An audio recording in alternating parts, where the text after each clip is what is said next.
for the next 7 months. And you're going to have to remember that unless we change things on November 2nd and maybe starting in August in a primary, this country is headed into not becoming a third world banana republic, but simply disappearing off the face of the earth. What you now live in, the country that you live in, the pride with which you are filled at this moment as you're surrounded by fellow patriots could be null and void if we allow a group of people to continue governing who are our inferiors. Plato said it best: if you don't get involved in politics, then you are destined to be ruled by your inferiors. I don't care where they went to college. I have a son who sat in the same rooms in Harvard and in Yale. I have a daughter who walked the halls of Columbia and Stanford. And let me tell you something. There's nothing special about them except that somehow they come out of there thinking that there's nothing great or exceptional about this country. Well, I have news for them. This country is great, it is exceptional, and it is moral. What has to happen in the next 7 months is we have to recapture the moral ground that we have given up. And that's really what I came to talk about today, since I have this crowd here. It's not just about taxation. It's not just about overspending, although those are enormously important issues for us. The reason that we are going down this path right now is we have lost our moral compass. We no longer demand integrity from our leaders. We're not looking whether they can be leaders or not. Everything has become a cult of personality. And integrity is the only thing that separates us from the rest of the world.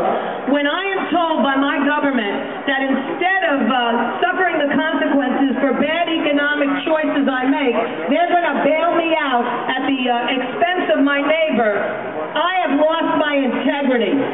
When I am told by credit card counseling services that they will find a way for me to pay 50 cents or less on every dollar that I spent on a credit card, I have lost my integrity. You have to reclaim that integrity or we stand for nothing. I don't want them bailing out banks. I don't want to be bailed out. I don't want to lend money to people who can't pay it back. Nobody in this country was brought up that way. And I'm tired of us saying it's okay.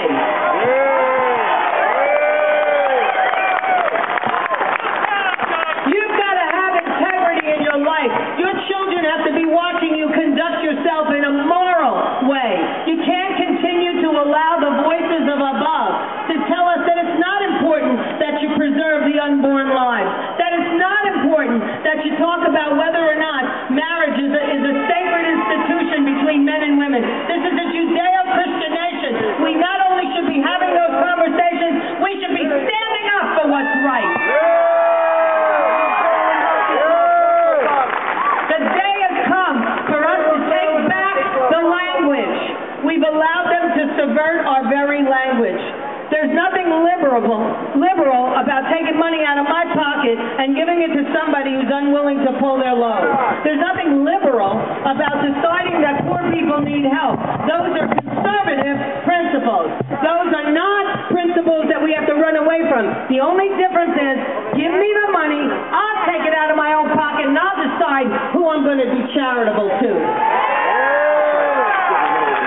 I looked at my tax form. There are many people here today. We had to cut a big check today to the United States government. I figured out that I work until July 15th every year before I get to keep my money. I don't know about the rest of you, but I don't feel like I'm getting much for my money. My military's been decimated. We're trying military members like Lieutenant Michael Behenna, and we're putting them in Leavenworth for 15 years on my dime. That's not what I envisioned.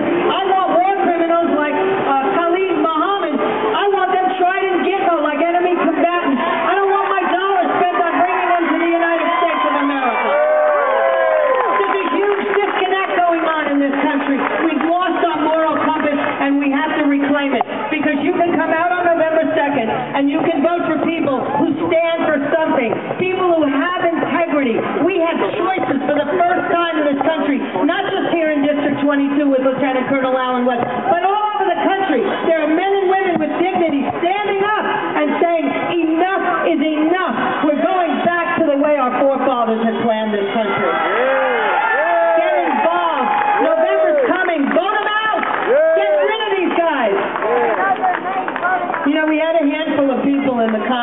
back in 1994 that came on board. And when they got there, I remember having a conversation with J.C. Watts. I was interviewing him, and I said, are there any heroes up here? Who are you guys going to go to for advice? And one of the people that he thought he could go to for advice is the former congressman of District 22, our own Congressman E. Clay Shaw. I want you to think back to a softer, kinder time in South Florida when we actually had the representation of a moral man with integrity like Congressman E. Clay Shaw. He's here today to address the patriots. He, unlike the sitting congressman, Ron Pillsbury Doughboy Klein, comes out and lifts his constituents in their face, even after he had long since gone home and gone back to a peaceful life, because Congressman Shaw spent a lot of time. He was the mayor of Fort Lauderdale when I got here. There's a lot of time that he spent in the service of this country, and yet today he will come out and he will look you and me in the eye and talk about his dreams for South Florida and his dreams for America. Vote out the losers who are not here today addressing their constituents, every last one of them. I'm given the extreme pleasure and honor, I don't want to take up too much of your time, of introducing Congressman E. Clay Shaw.